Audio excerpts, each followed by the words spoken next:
வணக்கம். TNPSC general studies group 1, group 2, group 4 எந்த தேர்வாக இருந்தாலும் ஸ்கூல் புக்கை தாண்டி அவுட் ஆஃப் ஸ்கூல் புக்கு நிறைய கேட்குறாங்க. அப்படின்னும் போது எதை படிக்கலான்னு தொடர்ந்து தேர்வர்கள் கேட்டுக்கிட்டே இருக்கீங்க.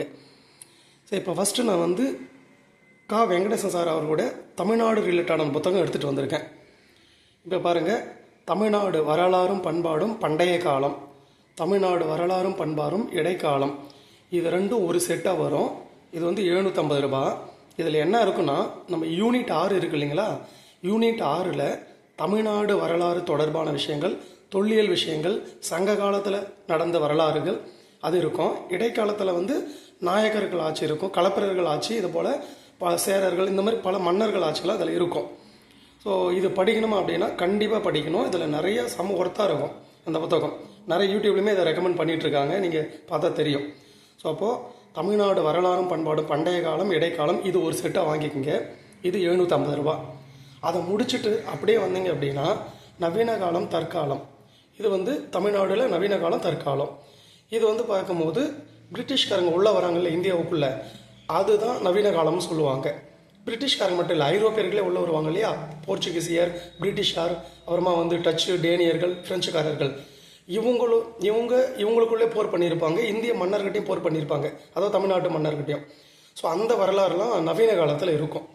அது மட்டும் இல்லாமல் நீதி கட்சி வரலாறு, சுயமரியாதை இயக்கலாம் நவீன காலத்திலே கவர் ஆகிடும். அதை முடிச்சுட்டு நேராக இங்கே தற்காலம் வந்தீங்க அப்படின்னா ராஜாஜி முதலமைச்சராக வராரு இல்லைங்களா, ராஜாஜி முதலமைச்சராக வந்ததுலேருந்து இப்போ இருக்கிற மு.க. ஸ்டாலின் அவர்கள் ஆட்சி சாதனைகள் வரைக்கும் அதில் இருக்கும். ஸோ இதில் அண்ணா வந்துடுறாரு, பக்தவச்சலம் வராங்க, காமராஜர் வராங்க, கருணாநிதி எல்லாருமே வந்துடுறாங்க. ஸோ அது எவ்வளோ இம்பார்ட்டன்ட் உங்களுக்கே தெரிஞ்சிடும். அப்போது இந்த நவீன காலம் தற்காலம் இது ஒரு செட்டாக நீங்கள் வாங்கிக்கலாம். இந்த புத்தகம் பார்த்தீங்கன்னா 700 ரூபாய். இது வாங்கும்போது திருக்குறள் புத்தகம் ஃப்ரீயாக கொடுப்பாங்க. ஸோ இந்த புத்தகம் 4 புத்தகம் நான் ரீசெண்டாக அடிக்கடி சொல்லிக்கிட்டே இருக்கிறேன்.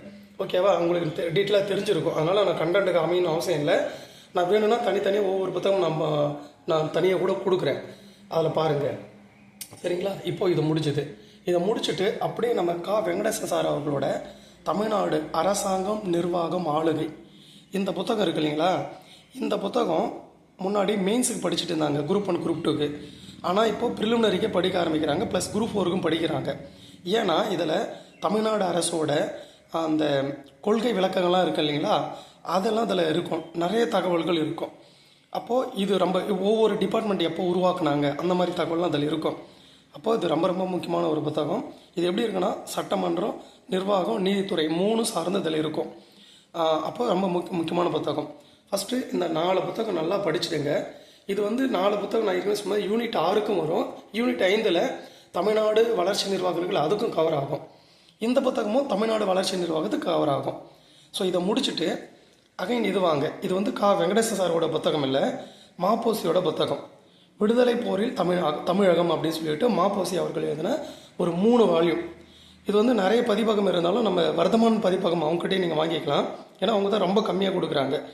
ஸோ இப்போ இது புத்தகம் எனக்கு தெரிஞ்சு அவ்வளோவா யாரும் யூடியூப்பில் கூட சொல்ல மாட்டேங்கிறாங்க. இந்த விடுதலை போரில் தமிழகம் இதுவுமே நீங்கள் படிக்கலாம். இப்போது இதில் இருக்கிறது தான் இதுக்குள்ளே இருக்கும். இதில் நம்ம நவீன காலத்துலேயும் தற்காலத்தில் கொஞ்சம் இருக்கும், தற்காலத்தில் வராது, நவீன காலத்தில் இருக்கும். இருந்தாலும் இதில் ரொம்ப எலாபரேட்டாக இருக்கும். அதில் என்ன தேவையோ அது இருக்கும். அப்போ எது வேணும்னா நீங்கள் அதை படிச்சுங்க. ஏன்னா அதில் இருக்கிறது நவீன காலத்தில் இருக்கிறதுலாம் இதில் இருக்காது. ஸோ நம்ம அதை தான் முதன்மையாக படிக்கணும். கூடுதலாக நான் விரிவாக படிக்கணும்னு நினைக்கிறேன் அப்படின்னா கண்டிப்பாக இந்த விடுதலை போரில் தமிழகம் இந்த 3 புத்தகமும் நீங்கள் படிச்சுங்க.